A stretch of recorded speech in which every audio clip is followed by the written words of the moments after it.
এই অপারেশনটি এই গত ৬ মাসের আরো অনেক অপারেশনের মতো ব্যর্থ হয়। তাহলে যে অরাজকতা, সেই অরাজকতাটা যে কি পরিমাণ বাড়বে এবং দুর্বলের উপর সবলের অত্যাচার যে কি পরিমাণ বাড়বে এটি কল্পনাই করা যাচ্ছে না। শয়তান ধরার নামে আওয়ামী লীগের এই সমস্ত একটা টিকিও কাউকে ধরা যাবে না, ছাত্রলীগের কাউকে ধরা যাবে না। এই গত ৬ মাসে যে অপরাধগুলো, অন্যায়গুলো হয়েছে সেগুলো তারা কগনিজেন্সে নেবে। আমরা যেভাবে দেশে একটা অস্থিতিশীল পরিবেশ তৈরি করছি এবং এই পরিবেশ পরিস্থিতি নিয়ন্ত্রণ করার জন্য আবার এই যে বিভিন্ন বাহিনী যে যৌথ অভিযানের নামে যা কিছু করার চেষ্টা করছে, এটা যদি কোনো মতে সফল না হয় তাহলে এই বাহিনীগুলোর অস্তিত্বই থাকবে না। ছাত্র জনতার নামধারী সমন্বয়কদের পাবেন, কোথাও ছাত্র দলের লোক পাবেন, যুব দলের লোক পাবেন, বিএনপির লোক পাবেন, কোথাও জামাতের লোক পাবেন। সম্মানিত দর্শক, আশা করি আপনারা যে যেখানে আছেন ভালো আছেন। অন্তরের অন্তঃস্থল থেকে আপনাদের জন্য দোয়া করছি। এর কারণ হলো, বাংলাদেশে এখন আমরা যারা সাধারণ জনগণ রয়েছি তাদের বেঁচে থাকার একমাত্র অবলম্বন হলো আশা। অর্থাৎ দুনিয়াতে যদি আপনি বেঁচে থাকতে চান, আপনার হৃদয় ভরা আশা থাকতে হবে। আপনি যদি হতাশ হয়ে পড়েন তাহলে আপনি ১ সেকেন্ডও এই সমাজে টিকতে পারবেন না। তো আল্লাহ রাব্বুল আলামিন যেন আপনাদের হৃদয়ে, সবার হৃদয়ে আশার সঞ্চার করে দেন, এই দোয়া করছি। আর দ্বিতীয় যে বিষয়টি আপনাদের জন্য দরকার সেটা হলো মহান আল্লাহর প্রতি অপার যে ভরসা, ধৈর্য এবং যত আকুতি, যত মিনতি একমাত্র আল্লাহ রাব্বুল আলামিনের নিকটই পেশ করতে হবে। একটি রাষ্ট্র, একটি দেশ যেভাবে চলে দৃশ্যমান, সেটা ইসলামী হুকুমত বলেন, খ্রিস্টান বলেন বা ওয়েস্টার্ন কান্ট্রি বলেন, রাষ্ট্রের যে অঙ্গ প্রতিষ্ঠানগুলো থাকে, অর্গানগুলো থাকে, সেগুলোর প্রতি যে ধরনের ভরসা থাকে মানুষের, সেই ভরসাটা আমরা এখন পাচ্ছি না। মারামারি, হানাহানি, চুরি, ডাকাতি, রাহাজানি সীমাহীনভাবে বেড়ে চলেছে। গাজীপুরে যে ঘটনা ঘটলো বা আজকে যে ঘটনাগুলো ঘটছে, তার আগে নারায়ণগঞ্জে যে ঘটনা ঘটলো, সারা বাংলাদেশে যে ঘটনাগুলো ঘটে চলেছে, এগুলোকে আপনি অরাজকতা যদি বলেন, খুব ছোট করে বলা হবে। মানুষের যে বদমাইশি, মানুষের যে অপকর্ম, এগুলোকে অনেক সময় শয়তানের সাথে তুলনা করে, মানে শয়তানকে অপমান করা হয় এবং শয়তানকে আরো যাকে বলা হয় তার প্রতি অবিচার করা হয়, মানুষ তার চেয়ে খারাপ কাজ করে। তো এখন সেই ধরনের খারাপ মানুষকে ধরার জন্য আমাদের যারা যৌথ বাহিনী তারা মাঠে নামার ঘোষণা দিয়েছেন। এখন এটার ফল কি হতে পারে এবং এটার ফলাফল ভালো হলে কি হবে, মন্দ হলে কি হবে, এই নিয়ে আলোচনা করব। আপনাদের মনে আছে যে এই ধরনের যে অপারেশনগুলো হয়, যৌথ বাহিনীর যে অপারেশনগুলো হয়, এগুলো শেষ পর্যন্ত কোনো কেন্দ্রীয় কমান্ড থাকে না। অর্থাৎ এই যে যৌথ বাহিনী মাঠে নেমে গিয়েছে, ধরুন উপজেলা পর্যায়ে একজন মেজর দায়িত্বে থাকবেন, জেলা পর্যায়ে হয়তো একজন লেফটেন্যান্ট কর্নেল থাকবেন, এরপরে একজন ব্রিগেড কমান্ডার সেই বিভাগ নিয়ন্ত্রণ করবেন। এইভাবে সাধারণত হয় এবং সেই ব্রিগেড কমান্ডারকে আবার GOC, general officer commanding, major জেনারেলের অধীনে তারা নিয়ন্ত্রণ করবেন। তো এই নিয়ন্ত্রণটি সাধারণত কাগজে কলমে হয়, কিন্তু যখন অপারেশন চলে তখন এই জিনিসগুলো হয় না। আমাদের দেশে বেশ কয়েকটি অপারেশন হয়েছে, যেমন অপারেশন সার্চ লাইট 1971 সনের মার্চ মাসের 25 তারিখে, যে নির্মমতার কারণে বাংলাদেশে মুক্তিযুদ্ধ অনিবার্য হয়ে পড়েছিল এবং পাকিস্তান সেনাবাহিনী যদি সেই রাতে সেই নির্মমতা না দেখাতো তাহলে এই যে 26শে মার্চের মতো ঘটনা হয়তো আরো পরে ঘটতো। এই গেল এক।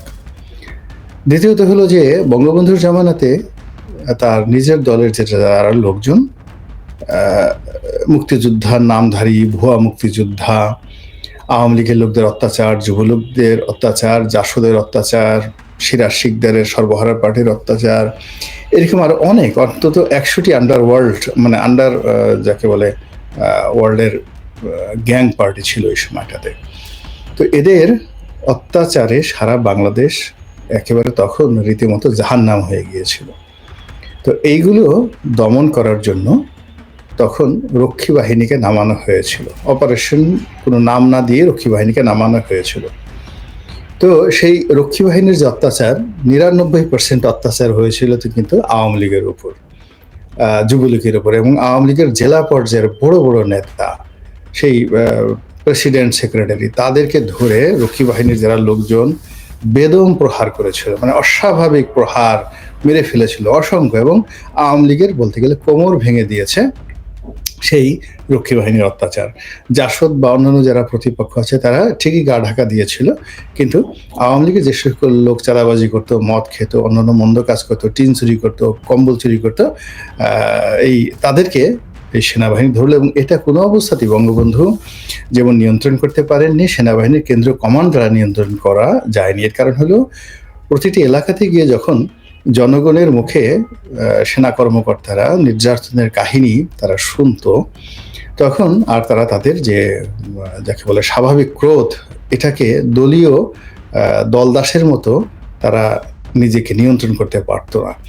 তো একই অবস্থা হয়েছিল কিন্তু অপারেশন ক্লিন হার্ট, যেটি বেগম খালেদা জিয়া 1991 সালে ক্ষমতা আসার পরে এটি করেছিলেন। তখনও অল অন এ সাডেন ঠিক এখনকার মতো একটি অবস্থা হয়েছিল। সারা বাংলাদেশে বিএনপি নেতাকর্মীদের যে জুলুম, অত্যাচার, বিভিন্ন রকম সন্ত্রাসী বাহিনী, যেমন ধরুন পিচ্চি হান্নান, তারপরে শেষে ডেভিড, পিচ্চি হান্নান, ডেভিড, মুরগি মিলন থেকে শুরু করে আরো অনেক কিছু, মানে একটা বিরাট একটা সন্ত্রাসী বাহিনী, এবং তাদের বিরুদ্ধে যখন সেনাবাহিনী অপারেশন নামলো, অপারেশন ক্লিন হার্ট করে বিএনপি সুফল পেয়েছিল, দলীয় সরকার ক্ষমতায় থেকেছিল, কিন্তু বিএনপির যে আন্ডারওয়ার্ল্ডে একটা গুরুত্ব ছিল, তারপর শেষে রাজপথে একটা গুরুত্ব ছিল, কেন এইগুলো গুন্ডামি বদমাশি করলেও বিএনপি রাজনীতিটিকে রাজপথে তারা টিকে রেখেছিল অস্ত্রের ঝনঝনানি দ্বারা। এটার একেবারে পুরোপুরি কোমর ভেঙে দেওয়া হয়। এরপর যৌথ বাহিনী আবার অপারেশন পরিচালনা করে, ওটার কোনো নাম হয়নি 111-এর সময়। তো 111-এর সময় মূলত তখনও যৌথ বাহিনীটা চালিয়েছিল দুর্নীতি দমন কমিশন, সেনাবাহিনী, আয়কর বিভাগ, মানে জাতীয় রাজস্ব বোর্ড, এরা সবাই মিলে একটা অপারেশন চালিয়েছিল। এবং সেই অপারেশনটা প্রান্তিক লেভেলে ভাঙচুর থেকে শুরু করে হাট বাজার, মানে তস নস করে পুরো অর্থনীতিকে মিনিমাম 10 থেকে 15 বছর পিছিয়ে দিয়েছিল। আর এখন মাঠের যে বাস্তব অবস্থা, মাঠের বাস্তব অবস্থা হলো যে বেশিরভাগ জেলাতে, জেলার এসপি এবং ডিসি, যেখানে জামাতের আমির আছে, বা সেখানে জেলার এসপি, ডিসি, জেলা পর্যায়ে সাধারণত জামাতের কথাবার্তা শুনছে। এরপর ঢাকাতে যেটি হচ্ছে, ঢাকাতে কোর্ট কাছারি, অফিস, আদালত, প্রায় সব জায়গাতে কিন্তু জামাতের লোকজনের আধিপত্য অনেক অনেক বেশি। কিন্তু মাঠ ঘাট থেকে শুরু করে সব জায়গাতে কিন্তু যারা চাঁদাবাজির সঙ্গে জড়িত, যারা অন্যায় অনিয়মের সাথে জড়িত, এদের একটা বিরাট অংশের বদনাম কিন্তু বিএনপির ঘাড়ে চলে এসেছে। এটি হলো বাস্তবতা। 2 নম্বর হলো যে আওয়ামী লীগের যারা লোকজন রয়েছেন তারা তো অলমোস্ট সবাই পলাতক, এবং কোনো জায়গাতে আওয়ামী লীগের লোকজনের হাতে এখন কোনো কিছু নেই। একেবারে যে মানুষগুলো যার যার এলাকাতে বসবাস করছেন, একেবারে গোবেচারা কৃষক, মুটে মজুর, দিন আনে দিন খায়, তাদেরকে জেলখানাতে ধরে নিলেও তাদের কিছু আসে যায় না, তাদেরকে মারলেও কিছু আসে যায় না, বউ বাচ্চারা কান্নাকাটি করবে, এবং অনেক উল্লেখ্য। কিন্তু যারা গত 15 বছর ধরে টাকা রোজগার করেছে, অন্যায় করেছে, যাদের অপরাধের পরিমাণ খুব বেশি, তারা হয়তো দেশ ছেড়ে বিদেশে গেছে, অনেকে হয়তো দেখা গেল যে বাংলাদেশের মধ্যেই আছে, কিন্তু এক জেলা থেকে অন্য জেলাতে আছে। ফলে শয়তান ধরার নামে আওয়ামী লীগের এই সমস্ত একটা টিকিও কাউকে ধরা যাবে না, ছাত্রলীগের কাউকে ধরা যাবে না, কেননা তারা তো সবাই পলাতক। তাহলে শয়তানটা কে? শয়তানটাকে যারা এই মুহূর্তে, যদি আপনি জনপদে যান, সেনাবাহিনী যায়, যৌথ বাহিনী যায়, বা তাদের কাছে যদি তালিকা থাকে, তাহলে আর তার সঙ্গে সঙ্গে গত 15 বছরে যে সকল অন্যায় হয়েছে সেগুলো কগনিজেন্সে নেবে, নিয়ে ধরুন একটা তালিকা করলো, 100 জনের একটা তালিকা করলো। তো 100 জনের মধ্যে আওয়ামী লীগ, ছাত্রলীগের ধরুন 70 জন আছে। এখন 70 জনের তো 70 জনই পলাতক। তো তাদেরকে তো আপনি এভাবে পাবেন না। তাদের বউ বাচ্চাকে ধরতে পারবেন, তাদের বাড়িতে আপনি তল্লাশি চালাতে পারবেন, আরো অনেক কিছু, কিন্তু তাদেরকে আপনি পাবেন না। বাকি 30 জন যারা আছে, সেই 30 জনের মধ্যে কোথাও আপনি 30 জন লোক, তো এদের মধ্য থেকে একটা অংশকে যদি ধরা হয়, পিটানো হয়, জেলে নেওয়া হয়, মুহূর্তের মধ্যে পুরো বাংলাদেশের যে রাজনীতির মধ্যে একটা আতঙ্ক ছড়িয়ে পড়বে। নির্বাচন দুর্বিষহ এবং দুরূহ হয়ে পড়বে এবং প্রতিটি রাজনৈতিক দল ইয়ানফসি ইয়ানফসি বলা শুরু করে ফেলবে। এবং শুধু তাই নয়, যে এই চাঁদাবাজদের একটা সিন্ডিকেট থাকে, তারা নিজেরা খায় এবং ঊর্ধ্বতন নেতাদেরকে দেয়। তারা একা একা সাধারণত ধরনের চাঁদাবাজি হয় না। পরিবহন সেক্টর বলেন, এলাকা বলেন, যা কিছু বলেন, প্রতিটি চাঁদাবাজির একটা বিশাল সিন্ডিকেট রয়েছে।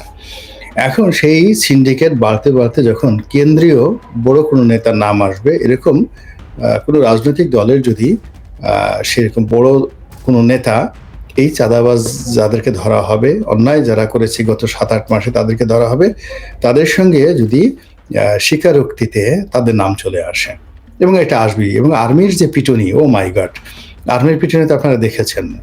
এই পিটুনির কোনো হয় না। ও আব্বার নাম ভুলে যাবে এবং সব কথা বলে দেবে।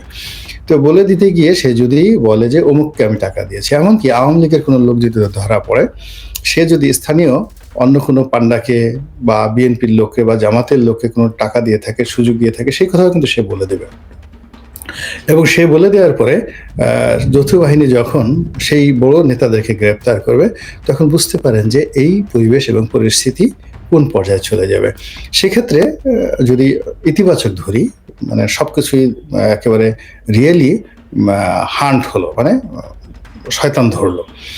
তো শয়তান ধরার কর্মটি যদি শতভাগ সুন্দরভাবে হয়, সেক্ষেত্রে ডক্টর মোহাম্মদ ইউনূসের যে ক্ষমতা, এটি নিষ্কণ্টক হবে এবং তার কি টিকে কেউ স্পর্শ করতে পারবে না।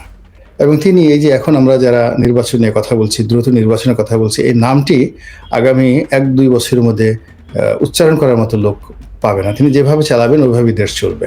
এটা বাংলাদেশে একটা নতুন নজির তৈরি করবে। এবং সঙ্গে সঙ্গে আমাদের যে বাহিনীগুলো, এমনিতে পুলিশ বাহিনী নিয়ে এখন মানুষের মধ্যে কোনো রকম ভীতি নেই। তারপরে সেটা থানা পুলিশকে বা ট্রাফিক পুলিশকে কেউ পাত্তাই দিতে চায় না। যে যার মতো করে পারে সেখানে থানা পুলিশের সঙ্গে দ্বন্দ্ব ফ্যাসাদে জড়িয়ে পড়ছে। তার সঙ্গে সঙ্গে অনেক জায়গায় দেখলাম যে সেনাবাহিনীকেও পাত্তা দেওয়া হয় না। সেনাবাহিনী খুব সংযত আচরণ করছে ঠিকই, কিন্তু তারা যেহেতু ডাইরেক্ট কোনো অপারেশনে যাচ্ছেন না, এই জন্য অনেকে দেখা যাচ্ছে যে সেনাবাহিনীর সদস্যদের সঙ্গেও বাকবিতণ্ডায় জড়িয়ে পড়ছেন। তো এই যে অপারেশনটি যদি সেনাবাহিনীর নেতৃত্বে পরিচালিত অবশ্যই হচ্ছে, এবং সেখানে তাদের ম্যাজিস্ট্রেটিভ পাওয়ার থেকে শুরু করে সবকিছু থাকা সত্ত্বেও এটা দিন শেষে একটি অশ্বডিম্ব প্রসব করে, তাহলে এই বাহিনীগুলোই আগামীতে যাকে বলা হয় প্রশ্নের মুখোমুখি হবে। আর সেই অবস্থাতে পার্শ্ববর্তী দেশ আওয়ামী লীগ কি সুযোগ নিতে পারে, পাকিস্তান কি সুযোগ নিতে পারে, চায়না কি সুযোগ নিতে পারে, সেই ব্যাপারে সংক্ষিপ্ত আলোচনা করে আজকের এই বক্তব্য শেষ করবো। কিন্তু তার আগে আবার একটু দেখে আসি যে কারা কারা আছেন। সম্মানিত দর্শক, প্রায় 22 মিনিট কথা বলেছি। অনেকে আছেন, 5794 জন ভাই বোনেরা আমাদের সঙ্গে আছেন। আওয়ামী লীগ অভিভাবক খুঁজতে কিন্তু পাচ্ছে না। আমার মনে হয় সমন্বয়ক সবাই ভয় পেয়েছে। আওয়ামী লীগ এখন রাজপথে নেই, এখন যা পাইছে কথা। তারপরে চুরি ডাকাতি করার স্বাধীনতা চাই। আপনার মতো পলিটিশিয়ান জামায়াত ইসলামীর দরকার। জামায়াত ইসলামীতে আমার মতো পলিটিশিয়ান দরকার নাই রে ভাই। জামায়াত ইসলামী যারা করে তারা বাইবন শিবির হিসেবে করে। আমরা যারা, আমি তো মনে করি যে আমার মস্তিষ্কে সেই আওয়ামী লীগের রাজনীতি যেটা এদের শুরু, সেখান থেকে আওয়ামী লীগের সঙ্গে বনিবনা হয় নাই। লিবারেল একটি পার্টি বিএনপিতে আছি, এখন সে বিএনপিতে কুলহারা রমণীর মতো, যার জন্য এটা হবে না। একজনে বলছে বোকাচোদা ভালো খলিল, মনের দুঃখ, এই যে ভদ্রলোক বলছেন বোকাচোদা, খুব ভালো লাগলো। এই কারণে আপনার অনেক রাগ এবং অনেক ক্রোধ, এবং আপনি মানসিকভাবে যে কোনো অবস্থায় ভালো নেই। আপনার হয়তো চাকরি নেই, পেট খারাপ, শরীর খারাপ, আপনি শরীরের যত্ন নেন, এবং দরকার হলে আমাকে আরও 10টা গালি দেন। গালি দেওয়ার পরেও আপনার যদি একটু ভালো লাগে মিস্টার খলিল, আমি ভালো লাগবে। তারপরে শেষে হলো রাজাকার মুক্ত বাংলাদেশ চাই, ডেভিল হ্যান্ড আর একটা আছে, গালি দিচ্ছে একজন, ওইটা উচ্চারণ করতে পারবো না। এরপর ভাই আপনার জন্য দোয়া, আপনার আদর্শ আছে ভাই, দেশটাকে বাঁচান, আপনি সঠিক বলেছেন। আমি একজন মালয়েশিয়া প্রবাসী, এখনো এমআরআইটি পাসপোর্ট দিন, তাই 6 মাস হলো রেনিউ করতে দিয়েছি। এই যে একজন প্রবাসী ভাই বলেছেন, আমি একজন মালয়েশিয়া প্রবাসী, এখনো এমআরটি পাসপোর্ট পাইনি, এমআরটি পাসপোর্ট পাইনি, মেশিন রিডেবল পাসপোর্ট পাইনি, 6 মাস হলো রিনিউ করতে দিয়েছি। তো এই হলো বাস্তব অবস্থা। যা হোক, অনেকক্ষণ হয়ে গেছে, প্রায় 24 মিনিট।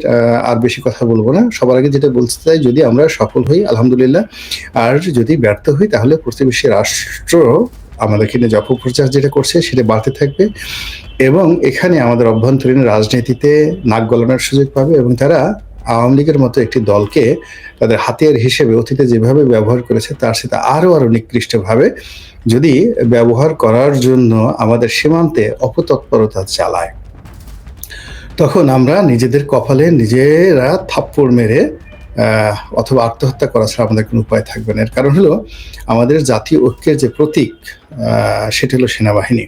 আমাদের আইন শৃঙ্খলা রক্ষার যে হাতিয়ার, সেটা হলো আমাদের পুলিশ বাহিনী।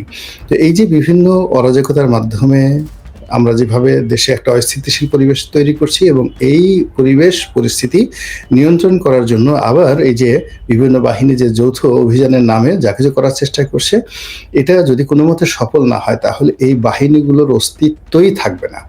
এরা বেতন ভাতা পাবে কোত্থেকে? এবং এখন আমরা যারা সাধারণ মানুষ, এদের মধ্যে যারা ভিক্ষুক তারা ভিক্ষা করবে, যারা চোর চুরি করবে, ডাকাতি করবে, যারা ব্যবসা বাণিজ্য করে তারা টুকটাক তারা চলতে পারবে। কিন্তু এই যে সরকারি কর্মকর্তা কর্মচারী যারা আছে 20 লাখ লোক, এরা যদি এদেরকে 3 মাসের বেতন না দেন, আপনি দেখবেন যে মুহূর্তের মধ্যে তারা না খেয়ে মরে যাবে।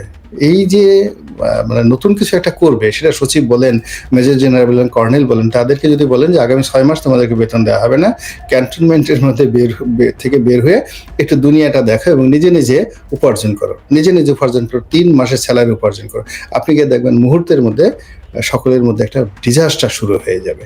তো এখন এই যে আমরা তাদেরকে বেতন দিচ্ছি বা তারা বেতন ভাতা পাচ্ছে, এটা তো দেশের অর্থনীতির অবস্থা যখন ভালো থাকে, স্বাভাবিক থাকে, তখন আমরা দিতে পারি। আদারওয়াইজ এই যে বিশাল আমাদের জাতীয় বাজেটের প্রায় 7 থেকে 8 লক্ষ কোটি টাকা বাজেট, এই বাজেটের অলমোস্ট 40% আমরা কেবলই মাত্র এই এদের স্যালারি এবং বেতন ভাতা বাবদ আমরা খরচ করি। পৃথিবীর কোনো দেশে এরকম ব্যয়বহুল ম্যানেজমেন্ট আর নেই। তো এই কাজটা আমরা করছি। এখন যদি দেশ অস্থিতিশীল হয়, আমরা তো সরকারি কর্মকর্তাদেরকে বেতন দিতে পারবো না। ফলে এই যে সরকারি কর্মকর্তা যারা আছে তাদের প্রতি স্বনির্বন্ধ অনুরোধ, রাজনীতির কুটচালে জড়াবেন না। শয়তান ধরতে নামছেন, সত্যিকার শয়তান ধরেন এবং দৃষ্টান্তমূলক শাস্তি দেন, যেন কোনো মানুষ ভবিষ্যতে আর যেন শয়তান হওয়ার দুরাশা পোষণ না করে। যারা এই অপারেশনে নামবেন তাদের জন্য শুভাশিস রইল, এবং কোনো অবস্থাতেই আল্লাহ রাব্বুল আলামিন আপনাদেরকে যে দায়িত্ব দিয়েছে এবং আপনাদের হাতে জাতি যে অস্ত্র তুলে দিয়েছে, এই অস্ত্র যেন কখনো আত্মঘাতী না হয় এবং কোনো মানুষ যেন মজলুম না হয় এবং আপনাদের দ্বারা যেন কোনো ব্যক্তি ক্ষতিগ্রস্ত না হয়, এই দোয়া করছি। আসসালামু আলাইকুম ওয়া রাহমাতুল্লাহি ওয়া বারাকাতুহু।